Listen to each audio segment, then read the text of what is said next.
TDP మరో 6 assembly స్థానాలకు ఇప్పటివరకు అభ్యర్థులను ప్రకటించలేదు. సీనియర్ నేతల డిమాండ్, ఇతర పార్టీల నుంచి నేతల చేరికల నేపథ్యంలో 6 చోట్ల అభ్యర్థుల ఎంపికపై సస్పెన్స్ కొనసాగుతోంది. ఇందులో భీమిలి, చీపురుపల్లి, దర్శి, రాజంపేట, ఆలూరు, అనంతపురం అర్బన్ నియోజకవర్గాలు ఉన్నాయి.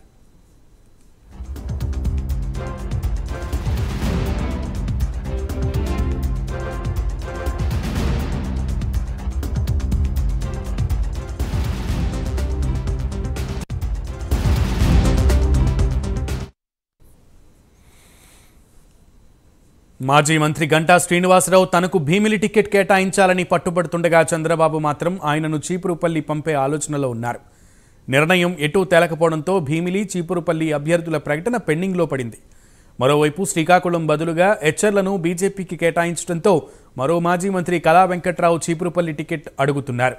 మరోపక్క నెల్లిమర్ల స్థానాన్ని జనసేనకు కేటాయించడంతో అక్కడ టీడీపీ ఇన్ఛార్జిగా ఉన్న బంగార్రాజు పేరును భీమిలికి పార్టీ అధినాయకత్వం పరిశీలించింది. ఆయా స్థానాల అంశం గంటా, కళా వెంకట్రావు, బంగార్రాజుల మధ్య తిరుగుతుండటంతో నిర్ణయం తీసుకోలేకపోయారు. విజయనగరం లోక్సభ స్థానాన్ని బీజేపీ నుంచి తీసుకుని రాజంపేటకు ఇచ్చే అంశాన్ని కూడా టీడీపీ పరిశీలనలో ఉంది. ఒకవేళ అదే జరిగితే విజయనగరం లోక్సభ స్థానాన్ని కళా వెంకట్రావు పేరు పరిశీలించే అవకాశం ఉంది.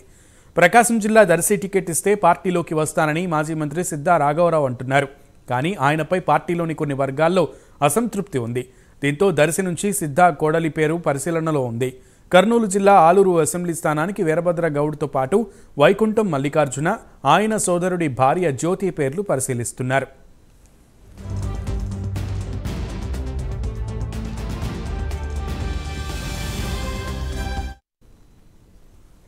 అనంతపురం జిల్లా గుంతకల్లు టికెట్ ఇస్తామన్న ప్రతిపాదనతో గుమ్మనూరు జయరాం టీడీపీలో చేరారు. అక్కడ మాజీ ఎమ్మెల్యే జితేంద్ర గౌడ్తో పాటు యాదవ సామాజిక వర్గానికి చెందిన మరో నాయకుడి పేరు పరిశీలిస్తున్నారు. అయితే గుమ్మనూరుకే ఎక్కువ అవకాశాలున్నట్లు తెలుస్తోంది. అనంతపురం అర్బన్ టికెట్కు మాజీ ఎమ్మెల్యే ప్రభాకర్ చౌదరితో పాటు మరికొన్ని పేర్లు పరిశీలిస్తున్నారు. రాజంపేట టికెట్ కోసం చెంగల్ రాయుడు, జగన్మోహన్ రాజు పోటీ పడుతున్నారు.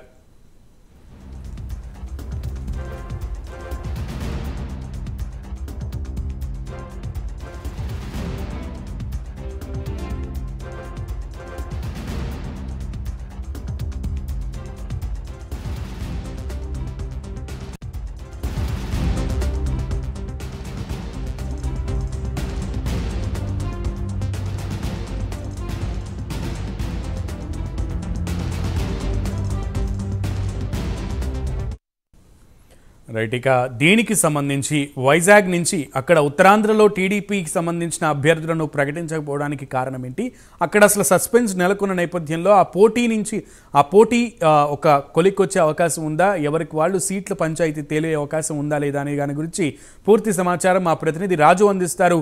రాజు, ఈ టికెట్ల విషయానికి వస్తే 6 చోట్ల ఇంకా అభ్యర్థులను ప్రకటించలేదు. అందులో ప్రధానంగా ఉత్తరాంధ్ర నుంచే ఎక్కువ స్థానాలు రిప్రజెంటేషన్ ఉంది టీడీపీకి సంబంధించి. ఆ నియోజకవర్గాల్లో ఎక్కువ మంది అభ్యర్థులు పోటీ పడుతున్నారు.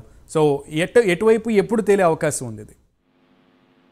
సునీల్, ప్రస్తుతానికి చూసుకున్నట్లయితే ఏపీ రాజకీయాల్లో మాత్రం ఒక సరికొత్త విధానాన్ని అయితే బయటకు తీసుకురావడం జరుగుతుంది. అదేవిధంగా టీడీపీ పార్టీకి సంబంధించినంత వరకు ప్రధానంగా ఉత్తరాంధ్ర ఒక కంచుకోటగా ఉండేది. అయితే విశాఖపట్నం కావచ్చు, శ్రీకాకుళం కావచ్చు, విజయనగరం కావచ్చు టీడీపీ పార్టీకి ఒక కంచుకోటగా ఉండేది. అయితే అదే కంచుకోటకు సంబంధించినంత వరకు గతంలో వైసీపీ పార్టీ ప్రయత్నాలు చేసినప్పుడు కూడా ఆ కంచుకోట బద్దలు కొట్టడానికి చాలా ప్రయత్నాలు జరిగింది. అయితే జరిగిన పరిస్థితిలో కూడా చూసుకునేటప్పటికీ విశాఖపట్నం మొత్తం 4 సీట్లు, అంటే అర్బన్ లో 4 సీట్లు కూడా గెలుచుకోవడం జరిగింది. అదేవిధంగా శ్రీకాకుళంలో కూడా మెయిన్ పార్లమెంట్ సీట్ తో పాటు మరో 2 స్థానాల్లో కూడా ఎవరైతే అచ్చెన్నాయుడు పార్టీ అధ్యక్షుడిగా ఉన్నాడో అచ్చెన్నాయుడు సీటు, అదేవిధంగా మిగతా బెందాలం అశోక్ ఇచ్చాపురం సీటు కూడా గెలుచుకోవడం జరిగింది. అయితే అదేవిధంగా విశాఖపట్నం, వైజాగ్, విజయనగరం, శ్రీకాకుళం మొత్తం 3 పార్లమెంట్ స్థానాల్లో కూడా ఇప్పటికే పూర్తి స్థాయిలో ఒక క్లారిటీ వచ్చిన పరిస్థితి కనిపిస్తుంది. కానీ ఇక్కడ పార్లమెంట్ స్థానాలు కాకుండా అసెంబ్లీ స్థానాలకు వచ్చినప్పటికీ హెచ్ఆర్లు కావచ్చు, లేకపోతే పాలకొండ,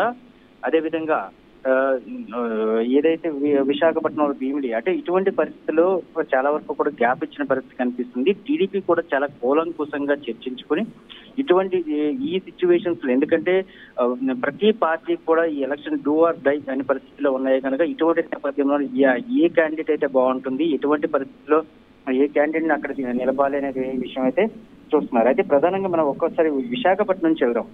విశాఖపట్నంలో భీమిలి అనేది హాట్ సీట్. ఎందుకంటే గతంలో టీడీపీ పార్టీ 2 సార్లు గెలిచినప్పుడు కూడా ఒకసారి కాంగ్రెస్ పార్టీ కూడా గెలవడం జరిగింది.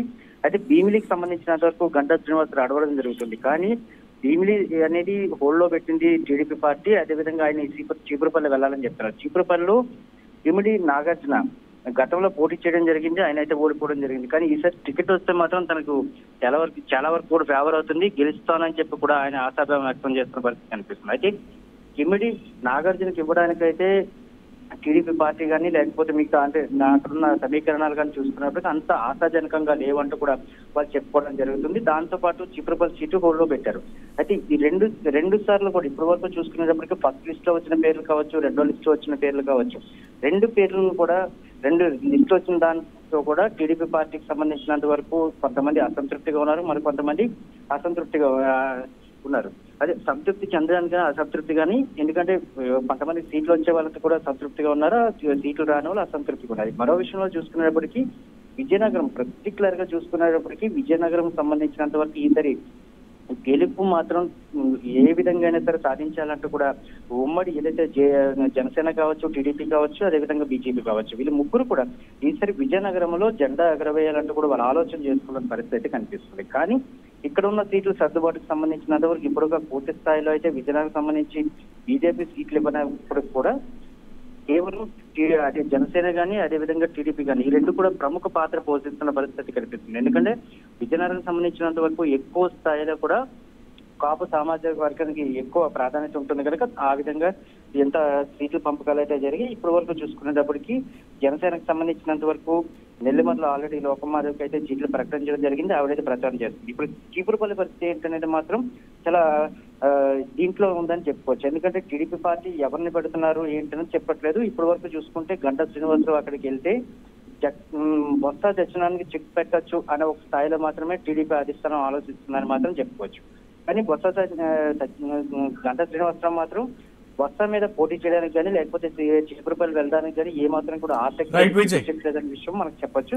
అదేవిధంగా విజయనగరం సంబంధించినంత వరకు కూడా శ్రీకాకుళం సంబంధించిన చూసుకుంటే హెచ్ఆర్ నియోజకవర్గం ఇప్పటికే బీజేపీకి మాత్రం కేటాయించామని చెప్తారు. మొత్తం ఓవరాల్ గా చూసుకున్నప్పుడు కూడా ఉత్తరాంధ్రలో ఒక రాజకీయం మొత్తం కూడా రసవత్తరంగా జరుగుతుందని మాత్రం మరొక విషయం అయితే రైట్ రాజు. థ్యాంక్ యూ రాజు.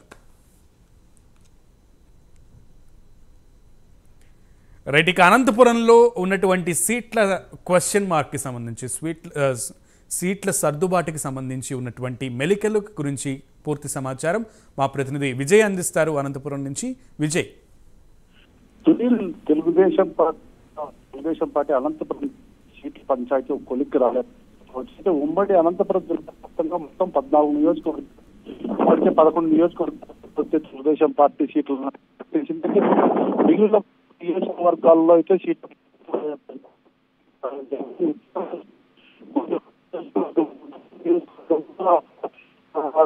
మాజీ ఎమ్మెల్యే జితేందర్ గౌడ్ అక్కడి నుంచి పోటీలో ఉన్నాడు. అలాగే ముఖ్యంగా వైఎస్ఆర్ కాంగ్రెస్ మంత్రి పార్టీకి రాజీనామా చేసి గుంతకల్ టికెట్ ఇస్తే తెలుగుదేశం పార్టీలో ఒప్పందం ప్రకారం గుమ్మనూరు జయరాం అయితే తెలుగుదేశం పార్టీలో చేరాడు.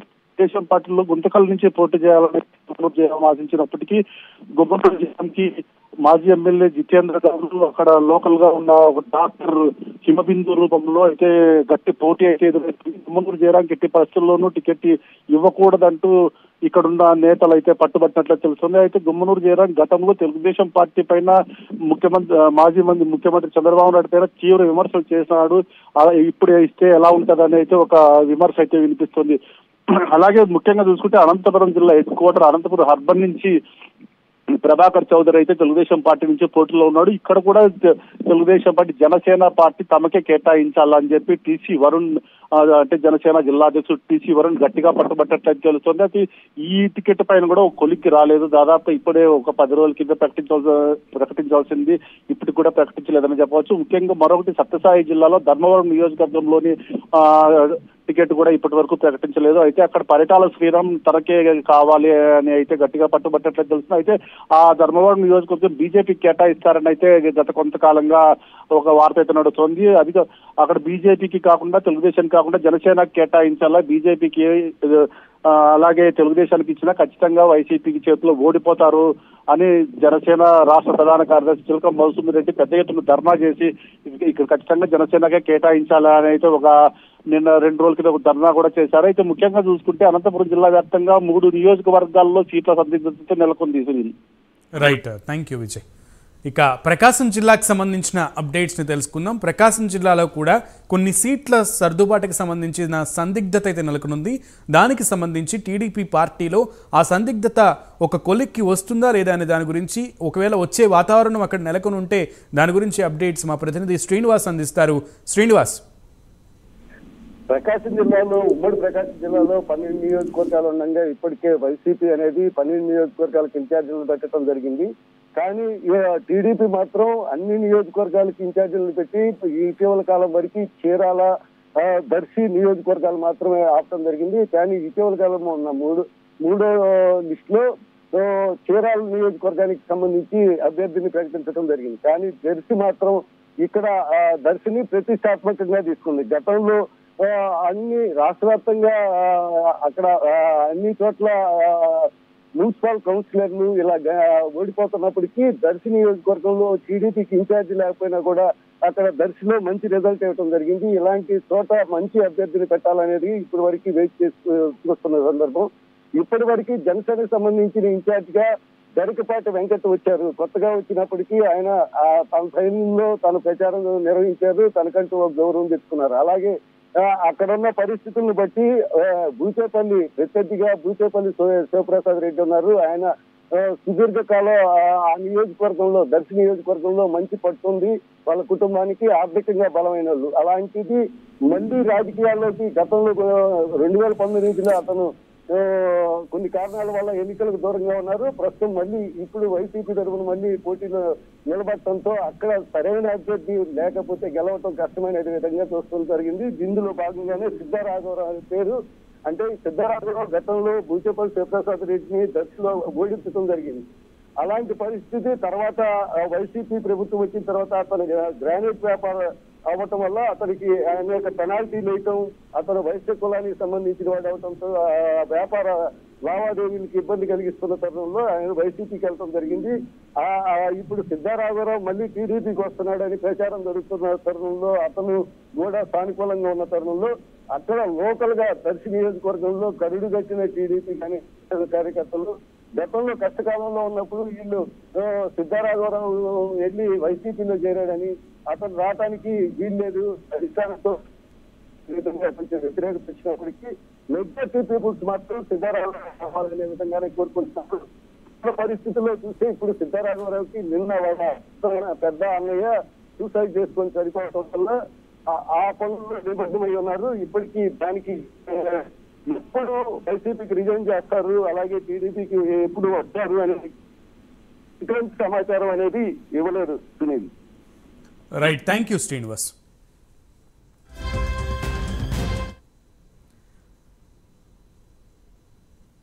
ఇక కడప జిల్లాకు సంబంధించి చాలా ప్రెస్టీజియస్గా తీసుకుంది టీడీపీ ఈ జిల్లాని. ఎందుకంటే ముఖ్యంగా ఈ ప్రాంతం అంతా కూడా, జిల్లా అంతా కూడా, ఉమ్మడి జిల్లా మొత్తం కూడా వైసీపీకి కంచుకోట ఈ జిల్లా మొత్తం అని కూడా ఒక పేరు. ఈ క్రమంలో టీడీపీ పార్టీ ఈసారి ఏకంగా ఒక స్టేట్మెంటే ప్రకటించింది. వై నాట్ పులివెందులు అనేటువంటి స్టేట్మెంట్ టీడీపీ అధినేత చంద్రబాబు పలుమార్లు ప్రస్తావిస్తున్నటువంటి పరిస్థితి కనబడుతున్న దృష్ట్యా ఆ జిల్లాలో నెలకొన్నటువంటి పరిస్థితులు, ఆ జిల్లాలో కొన్ని స్థానాలకు సంబంధించిన సందిగ్ధత నెలకొన్న నేపథ్యంలో దాని గురించి డీటెయిల్స్ మా ప్రతినిధి సుధీర్ అందిస్తారు. సుధీర్. Good evening Sunil. ఏదైతే ఉమ్మడి కడప జిల్లా వ్యాప్తంగా చూసుకుంటే ఇప్పటికీ 10 నియోజకవర్గాలు ఉన్నాయి. ఇందులో మొత్తంగా ఇప్పటికే చూసుకుంటే కనుక తెలుగుదేశం పార్టీకి సంబంధించి 6 నియోజకవర్గాలకు కూడా అభ్యర్థులను ప్రకటించడం జరిగింది. ఈ నేపథ్యంలో చూసుకుంటే కనుక ఇప్పటికే వైఎస్ఆర్ కాంగ్రెస్ పార్టీ 10 నియోజకవర్గాలు గాను 10 నియోజకవర్గాల అభ్యర్థులను, అలాగే 2 పార్లమెంట్ అభ్యర్థులను కూడా ఇప్పటికే ప్రకటించడం జరిగింది. అయితే ముఖ్యంగా చూసుకుంటే ఏదైతే తెలుగుదేశం, జనసేన పార్టీ అలాగే బీజేపీ పొత్తులో భాగంగా చూసుకుంటే ఇప్పటికే ఉమ్మడి కడప జిల్లాలో చూసుకుంటే కనుక 6 నియోజకవర్గాలకు మాత్రమే తెలుగుదేశం అభ్యర్థులు ప్రకటించడం జరిగింది. అయితే ఏదైతే ముఖ్యంగా చూసుకుంటే అన్నమయ్య జిల్లాలో ఉన్నటువంటి రాజంపేట నియోజకవర్గానికి చూసుకుంటే కనుక ముఖ్యంగా ఇక్కడ గతంలో ఏదైతే 2019 నుంచి కూడా ప్రాతినిధ్యం వహించినటువంటి అక్కడ ఉన్నటువంటి బత్యాల చెంగల్రాయుడు కూడా గతంలో కూడా టీడీపీ కోసం ఎంతో పాటు కూడా కృషి చేశారని చెప్పుకోవచ్చు. అయితే ఇటీవల కాలంలో సంవత్సరం నుంచి కూడా చూసుకుంటే కనుక ఆయన్ను రాజంపేట నియోజకవర్గానికి సంబంధించినటువంటి బాధ్యతలను తప్పించి కూడా అక్కడ ఉన్నటువంటి చెమ్మర్తి జగన్మోహన్ రాజు అనే వ్యక్తి కూడా ఆ నియోజకవర్గ బాధ్యతలు అప్పగించడం జరిగింది. అయితే ఇప్పుడు చూసుకుంటే గనక ఈ అసెంబ్లీ సీటు ఇద్దరిలో ఎవరికి వస్తుందన్న దానిపై కూడా చంద్రబాబు నాయుడు అయితే కనుక పూర్తి స్థాయిలో తలలు పట్టుకున్న పరిస్థితి ఉంది. ఏదేమైనా సరే మరో కొన్ని రోజుల్లో సార్వత్రిక ఎన్నికలు దగ్గర పడుతున్న నేపథ్యంలో ఇప్పుడు రాజంపేటకు సంబంధించి పూర్తిగా అయితే కనుక తెలుగుదేశం పార్టీకి తలపారంగా మారుందనుకోవచ్చు. అయితే ఇప్పటికే చూసుకుంటే కనుక బత్యాల చెంగల్రాయుడు చూసుకుంటే కనుక రాజంపేట నియోజకవర్గానికి సంబంధించినటువంటి ప్రతి మండలంలో కూడా ఆయనకు పూర్తి స్థాయిలో క్యాడర్ ఉంది. అయితే ఈసారి కనుక ఖచ్చితంగా బత్యాల చెంగల్రాయుడుకు ఇప్పటికే 3 సార్లు టికెట్ ఇచ్చారా, మళ్ళీ టికెట్ ఇస్తే కనుక ఖచ్చితంగా ఓడిపోతారని చెప్పి ఇక్కడ కొంతమంది తెలుగు తమ్ములు అయితే కనుక అసహనం వ్యక్తం చేస్తున్న పరిస్థితి. అయితే ఈసారి ఖచ్చితంగా కనుక బత్యాల చెంగల్రాయుడు టికెట్ ఇస్తే కనుక ఈసారి ఖచ్చితంగా విజయావకాశాలు అయితే కనుక పూర్తి స్థాయిలో ఉన్నాయి. మరొక చూసుకుంటే కనుక ఇప్పటికే ఏదైతే 2 జిల్లాలు విడిపోయిన క్రమంలో చూసుకుంటే కనుక రాజంపేటకు అన్నమయ్య జిల్లా ఇచ్చినటువంటి వైసీపీ రాజంపేటకు జిల్లా కేంద్రం ఇవ్వడంతో అటు రాయచోటి తరలించడంతో కూడా దానిపైన కూడా రాజంపేట ప్రజలు పూర్తి స్థాయిలో అసహనం వ్యక్తం చేస్తున్న పరిస్థితి. అయితే ఇలాంటి చూసుకుంటూ పోతే కనుక ప్రతిదీ కూడా వైఎస్ఆర్ కాంగ్రెస్ పార్టీకి కూడా అక్కడ మైనస్ గానే ఉంది. ఏదేమైనా సరే ఈసారి బత్యాల చెంగల్రాయుడికి ఇస్తే కనుక ఖచ్చితంగా విజయావకాశాలు అయితే కనుక టీడీపీకి అక్కడ అయితే బాగా కనిపిస్తున్నాయి. మరొక చూసుకుంటే కనుక ఏదైతే చెమ్మర్తి జగన్మోహన్ రాజు కనుక సీట్ ఇస్తే కనుక ఈసారి అక్కడ ఉన్నటువంటి కొన్ని మండలాల్లోనే చెమ్మర్తి జగన్మోహన్ రాజుకు క్షత్రియులు కావచ్చు, క్షత్రియులు కొన్ని నియోజకవర్గాలు కొన్ని మండలాల్లో మాత్రం ఉండడంతో ఆయన కూడా కొద్దిగా ఓట్ బ్యాంక్ కూడా పూర్తి స్థాయిలో వస్తుందా రాదనే నేపథ్యంలో కూడా అధిష్టానం ఆలోచిస్తున్నట్టు పరిస్థితి నెలకొంది. మరోపక్క చూసుకుంటే కనుక ఏదైతే పొత్తులో భాగంగా కూడా ఈ సీటు జనసేనకు వస్తుంది. అక్కడ ఉన్నటువంటి జనసేన నాయకులు అత్తిగారి దినేష్ అలాగే శ్రీనివాస్ రాజు కూడా ఆ టికెట్ వస్తుందని ఆశిస్తున్నారు. ఏదేమైనా చూసుకుంటే కనుక రాజంపేట నియోజకవర్గం అయితే కనుక ఇప్పుడు ఆ తెలుగుదేశం పార్టీ అధిష్టానికి అయితే కనుక పెద్ద తలనొప్పిగా మారింది. ఏదేమైనా మరో 2 రోజుల్లో కనుక ఈ సీటు ఖచ్చితంగా బత్యాల చెంగల్రాయుడికి ఇస్తే కనుక ఈ సీటుని అయితే కనుక చంద్రబాబు నాయుడుకు గిఫ్ట్ ఇచ్చే పక్షంలో కూడా బత్యాల చెంగల్రాయుడు ఉండని చెప్పచ్చు. ఏదేమైనా సరే మొత్తంగా రాజంపేట నియోజకవర్గం అలాగే రైల్వే కోడూరు అలాగే బద్దేలు జమ్మలమడుగు నియోజకవర్గం సంబంధించి అభ్యర్థులను పూర్తి స్థాయిలో ఖరారు చేయాల్సింది. అయితే పొత్తులో భాగంగా ఎవరికి టికెట్ ఇస్తారన్న దానిపైన అయితే కనుక సర్వత్రా ఉత్కంఠ నెలకొందని మనం చెప్పుకోవచ్చు. Sunil. Right Sudheer, thank you.